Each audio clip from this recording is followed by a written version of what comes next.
Welcome back to Shameless Popery. I'm Joe Heschmeyer, and I want to explore the idea of Eucharistic martyrs, people who died for the Eucharist in the early church. And I want to look at one of them in particular, St. Tarcisius, who's believed to have been a young boy, maybe 14 years old, who died for the Eucharist. Now, a few things to know kind of at the outset here.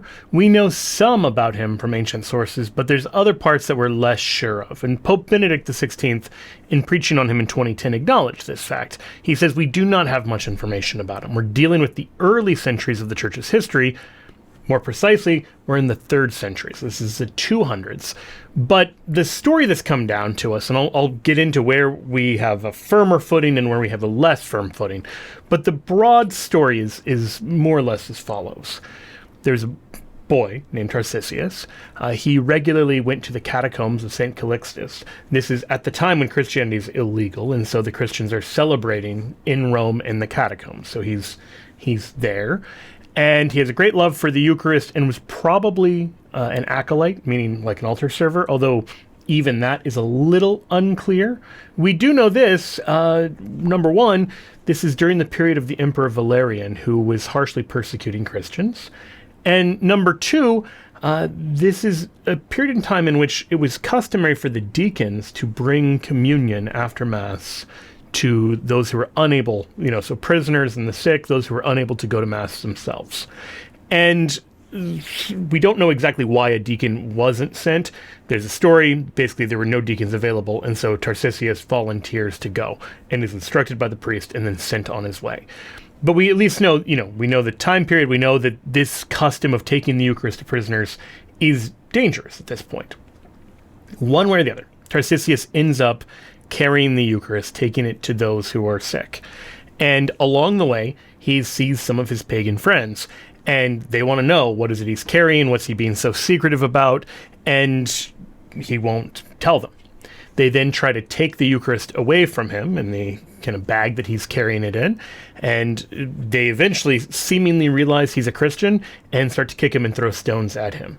As he is dying, a member of the Praetorian Guard, who's apparently secretly a Christian, brings him to the priest. But by the time he gets him there, he's already dead, still holding a small linen bag containing the Eucharist. And he's then buried in the same catacombs, the catacombs of St. Calixtus, in which he had gone to Mass, in which had been kind of the religious center of his life, right?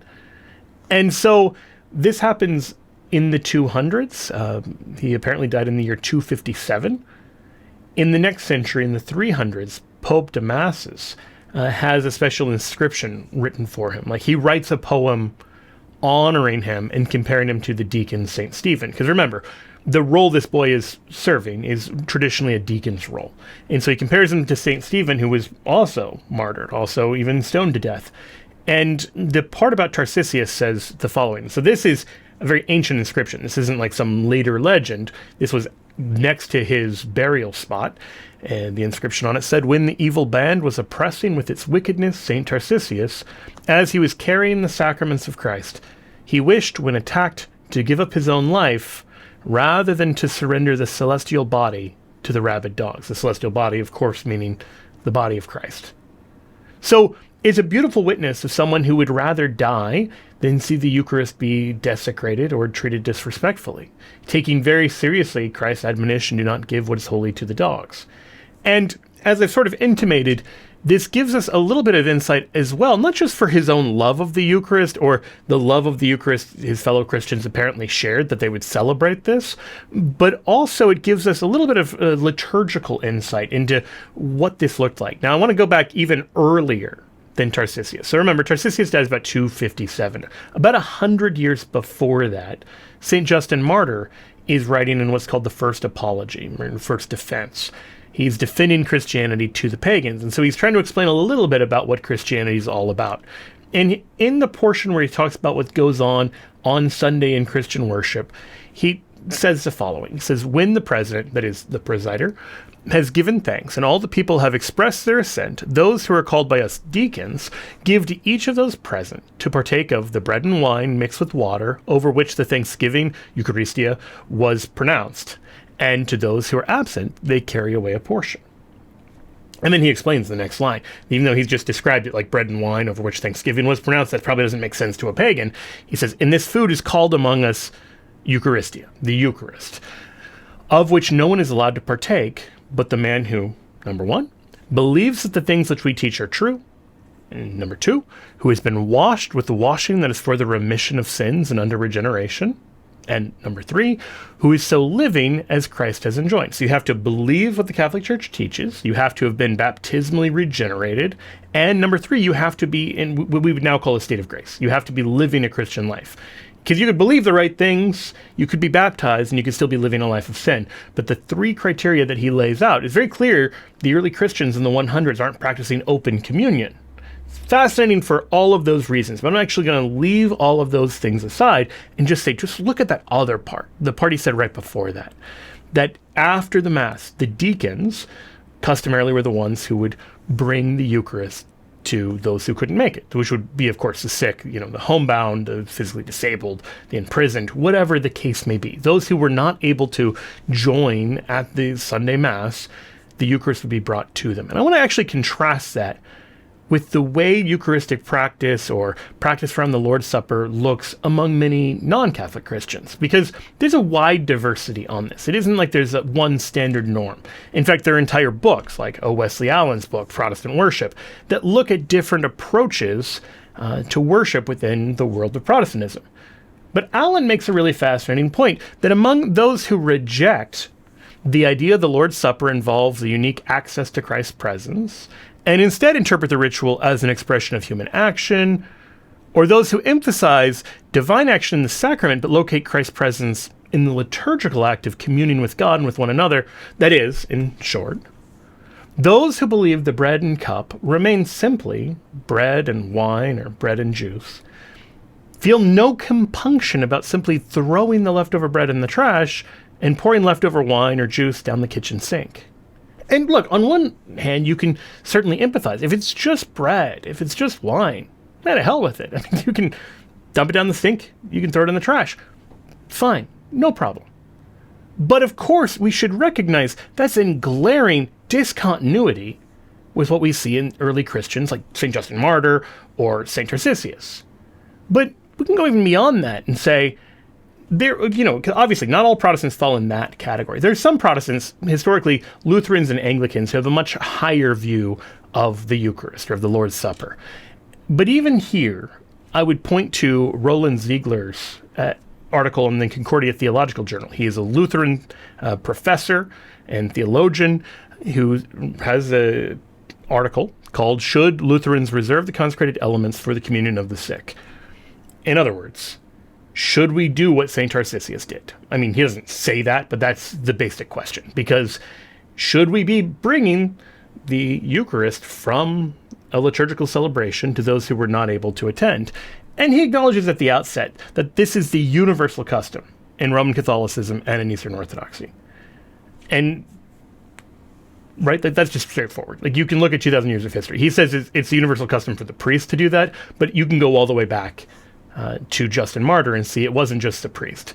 It could also be the deacon or an acolyte, someone delegated by the priest to bring the Eucharist to the sick. Because, why? It's already been consecrated. It isn't like a layperson is taking ordinary bread and turning it into the body and blood of Christ. No, the priest has already done that. And so what is now already the body and blood of Christ is then brought to the sick. But here's the thing. Traditionally in Lutheran theology, Christ is present in, with, and under the bread and wine during the liturgical celebration. And so this idea of bringing Jesus to the sick outside of the liturgical celebration doesn't actually work within a traditional Lutheran framework. And so he actually makes this observation. He says, from the perspective of the Lutheran Church Missouri Synod, this is a more like conservative Lutheran. You've got the ELCA, you've got the LCMS, and you've got the LCWS. So this is kind of the middle conservative, if that makes sense. So among conservative Lutherans, the Catholic and Orthodox practice would be regarded as an innovation to them. Obviously, it's not an innovation historically. It's 2,000 years old. But it doesn't make sense from a Lutheran perspective. You've got Lutherans who've started to do this, and he's pointing out this doesn't really work with our theology.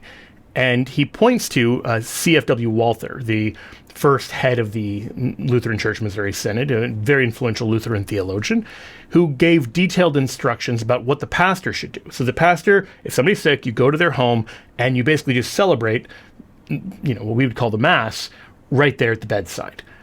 But the idea that anyone other than the pastor could commune the sick is just unheard of. Like, this is not something that he gives instructions for, and it's not like he overlooked this either, because Walther, remember, the 19th century kind of first important, he's the president of the LCMS, 19th century influential Lutheran theologian. He's quoting an 18th century Lutheran theologian who says that the holy elements consecrated by the pastor can neither be reserved nor sent to those absent, which he describes as a bad habit of some in the early church. So that's what I really wanted to kind of touch on, because it seems to me that the early Christians neatly disprove that, or at least stand in clear opposition to this. Because either St. Tarcisius is just an example of a bad habit from the early church, and Justin Martyr's First Apology, we'd have to say he's just describing bad habits. These are bad liturgical practices that never should have arisen. But remember, this is in the 100s and the 200s. The idea that these people don't understand Eucharistic theology or liturgy in the apostolic way, think about it this way. We know that the apostles worshipped. We don't get a ton of details about the nature of their worship. No one just lays out from start to finish, here's what everything looked like. No one does, in other words, what Justin Martyr does about Christian worship of his day in the first century. So then the question becomes, who's in a better position to tell us what first century worship is like? The Christians of the 2nd and 3rd century, or the Christians of the 18th and 19th century? And I would suggest that the earliest Christians, those closest to the time, are probably in a better position to tell us not just what the apostles said, but what they did and what they gave instructions to do on the ground. So when we look at early Christian models of worship, they don't appear to be just making stuff up off the fly. They appear to think that they're all supposed to do certain things in certain ways. Like if you look about St. Justin Martyr, he's able to say, here's what Christian worship looks like across the church, across Christianity. He's not saying, here's what I do in my local church on Sunday. No, he treats this as something they've received. So I would suggest that there's good evidence that this isn't a bad habit. That the practice of bringing the Eucharist to the sick and homebound, of reserving the Eucharist even after Mass, is well established if you understand the Eucharist really is Jesus Christ, and he gives us his abiding presence. He doesn't leave us orphans, and that these actions make sense. So I'd leave you with that you can try to figure out, what do I think we should do? Or you can look at, well, how did the earliest Christians live, and for what did they die? And I would suggest that they died for the fact that the Eucharist really is Jesus, and continues to really be Jesus, even after the celebration of the Mass has concluded. For Shameless Popery, I'm Joe Heschmeyer. God bless you.